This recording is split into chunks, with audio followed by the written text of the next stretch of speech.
Selamat pagi anak-anak. Selamat pagi, Bu. Apa kabar? Baik. Terima kasih. Jadi kita memiliki kabar baik pada hari ini. Tidak terlepas dari pertolongan Tuhan di dalam kehidupan kita pribadi, lepas pribadi. Sebelum kita memulaikan mata pelajaran kita, khususnya pendidikan agama Kristen dan budi pekerti, kita sebagai umat yang percaya kepada Tuhan, kita menyerahkan diri kepada Tuhan, kita bernyanyi dan berdoa. Yang memimpin kita bernyanyi dan berdoa kepada siswa kami Kartini untuk maju ke depan, memimpin kita ujian dan doa. Baik teman-teman, sebelum kita memulaikan proses pelajaran kita pada pagi hari ini, mari kita serahkan hidup kita kepada Tuhan. Mari kita bawakan pujian kita kepada Tuhan yang mengatakan kami memuji kebesaran. Kami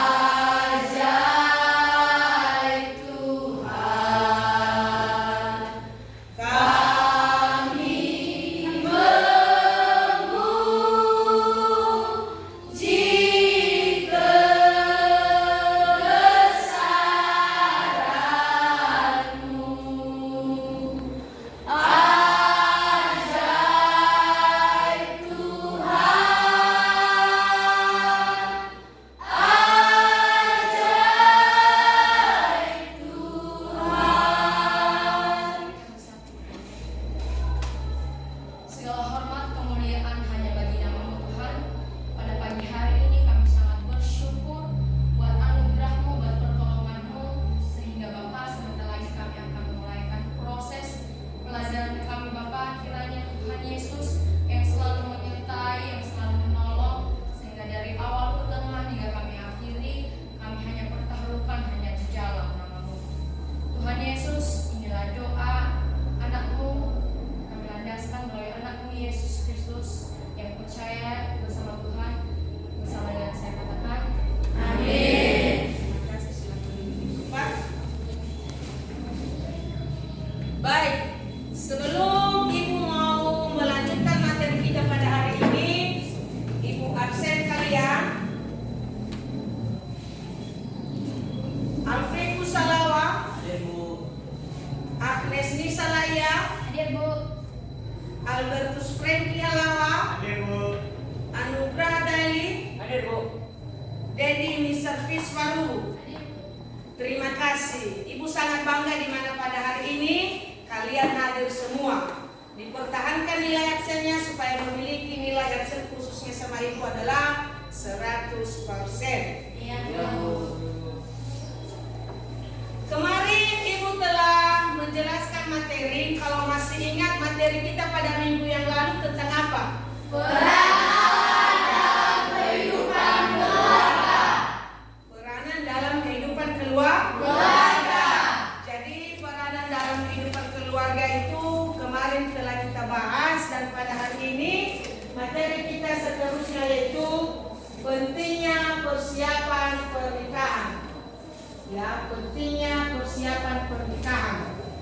Dalam pentingnya persiapan pernikahan ini ada dasar, ya, ada dasar dari firman Tuhan yang terkutip dari Kejadian pasal 2 ayat 24. Silakan buka Alkitabnya, dan salah seorang di antara kalian Herti Blesser untuk membaca firman Tuhan tersebut.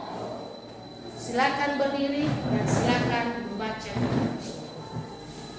Sebab itu, seorang laki-laki akan meninggalkan ayahnya dan ibunya dan bersatu dengan istrinya, sehingga keduanya menjadi satu daging. Nah, baik. Di dalam Kejadian pasal 2 ayat 24 tadi menyatakan bahwa di mana seorang laki-laki meninggalkan ayah dan ibunya begitu juga dengan perempuan, dalam arti mereka satu daging. Satu daging dalam arti satu di dalam Kristus. Jadi dalam pernikahan tersebut harus dilandaskan oleh kebenaran firman Tuhan. Dalam materi ini tentang pentingnya suatu pernikahan ini ada tujuan. Materi tersebut yang pertama, siswa dapat memahami apa itu pernikahan Kristen. Yang kedua, siswa mampu memahami pentingnya pernikahan Kristen. Dan yang ketiga, mampu memahami bagaimana peranan keluarga Kristen dalam melangsungkan pernikahan. Yang pertama tadi tentang judulnya tadi adalah pernikahan, pentingnya persiapan pernikahan. Tadi tujuan pertama itu menyatakan bahwa harus mampu memahami apa itu pernikahan. Pernikahan yang dimaksudnya di sini adalah seperti yang telah teman kalian baca tadi, bahwa didasarkan dari kebenaran firman Tuhan.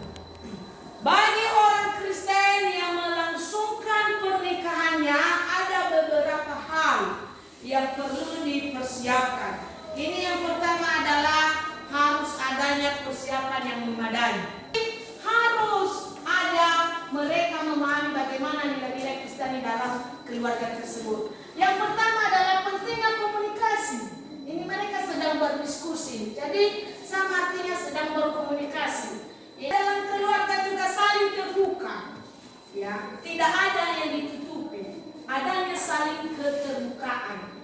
Baik pihak suami kepada istri dan istri kepada suami. Ketika mengalami berbagai pergumulan dalam keluarga, pasti ketika mereka terbuka, ada solusi dari mereka sehingga mereka bisa mengandalkan Tuhan dalam keluarga tersebut. Intinya adalah dalam nilai-nilai Kristiani, dalam pernikahan Kristen itu kita harus didasarkan dengan rasa takut akan Tuhan. Itu yang pertama. Dengan rasa takut akan Tuhan yang kita lakukan kepada keluarga kita dalam di rumah kita, otomatis kita libatkan Tuhan di dalam segi apapun, baik suka maupun duka, karena segala sesuatu yang kita lakukan, yang pertama adalah kita duluankan Tuhan di dalam kegiatan kita.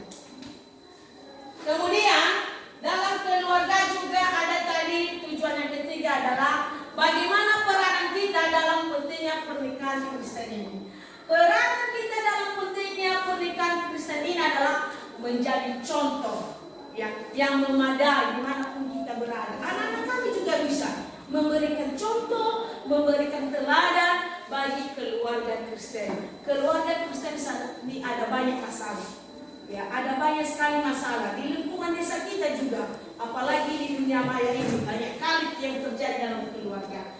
Anak-anak kami juga kalau terjadi dalam keluarga kita hal seperti itu, maka tidak ada juga salahnya kita memberikan pemahaman kepada orang tua kita supaya tidak nanti terjadinya yang namanya perceraian. Itu dilarang di agama kita, khususnya agama Kristen. Ya, itu dilarang. Bercerai itu hanya maut yang memisahkan. Jadi jangan supaya tidak terjadi hal seperti itu. Anak-anak kami juga tidak ada salahnya memberikan contoh, memberikan pemahaman kepada masyarakat dimanapun kita berada. Kalau ada hal-hal yang mengalami hal seperti itu. Ini tentang tujuan dalam pentingnya pernikahan Kristen ini. Kemarin ibu telah membentuk kelompok dan sekarang saatnya masuk kita pada ruang diskusi. Dibentuk kelompoknya sesuai dengan apa yang telah ibu bilang kemarin. Dipersilakan. Untuk ruang diskusi ini ibu berikan waktu 10 menit dan tampil diskusi pertama dan kelompok diskusi kedua. Tempat dan waktu ibu persilakan.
telah diberikan kepada kami, khususnya kami kelompok 1, untuk menyajikan atau mempresentasikan hasil diskusi kami, di mana kami membahas yaitu apakah perbedaan pernikahan Kristen dengan pernikahan agama lainnya. Ya, mereka memiliki perbedaan. Kenapa? Pernikahan Kristen itu merupakan bukan pernikahan yang semata-mata dilaksanakan. Mengapa kami mengatakan seperti itu? Karena pernikahan Kristen itu adalah pernikahan kudus, di mana telah diterapkan di dalam Alkitab. Tuhan telah mengatakan bahwa setiap apa yang telah Tuhan persatukan itu tidak dapat dipisahkan oleh manusia selain maut yang dapat memisahkan mereka. Mungkin hanya sampai di sini saja hasil diskusi kami, dan jika ada yang kurang dimengerti dan kurang dipahami, boleh dipertanyakan oleh teman-teman kelompok yang lain.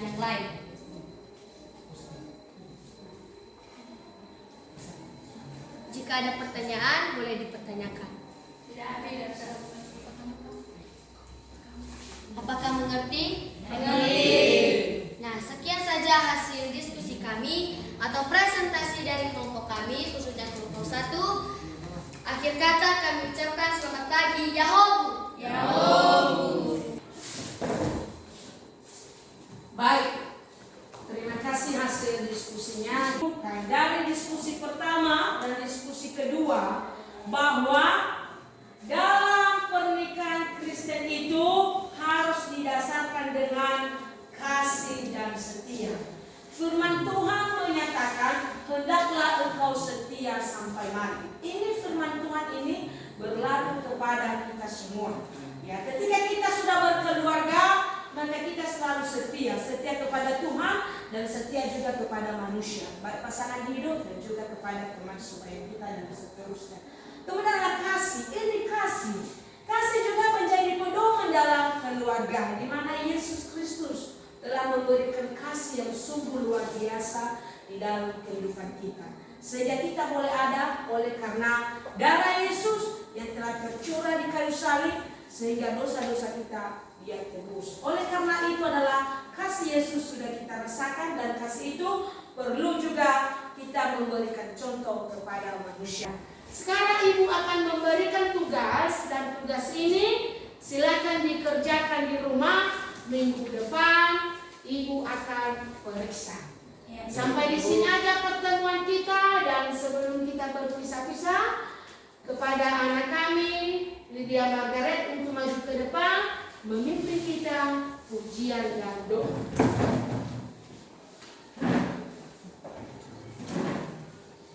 Baik teman-teman, sebelum kita berpisah-pisah di tempat ini, marilah kita bernyanyi dengan judul Bapa Engkau Baik.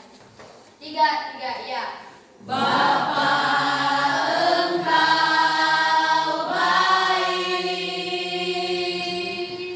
Bapa engkau baik, kau selalu baik kepadaku, Bapa ku cinta. Mari kita bersatu di dalam doa. Allah Bapa yang bertata di kerajaan surga, kepada kami mengucap syukur atas kasih anugerah kepada kami Bapa, di mana dari awal pertengahan hingga kami akhiri proses kegiatan belajar mengajar kami ini, Engkau telah bersama-sama dengan kami. Ya Bapa, kiranya apa yang telah disampaikan oleh ibu guru kami dapat kami tanamkan di hati kami dan menjadi kemuliaan bagimu di surga. Ya Bapa, sebentar lagi kami akan berpisah-pisah di tempat ini. Kiranya Roh Kudus yang selalu bersama-sama dengan kami sekarang sampai selama-lamanya.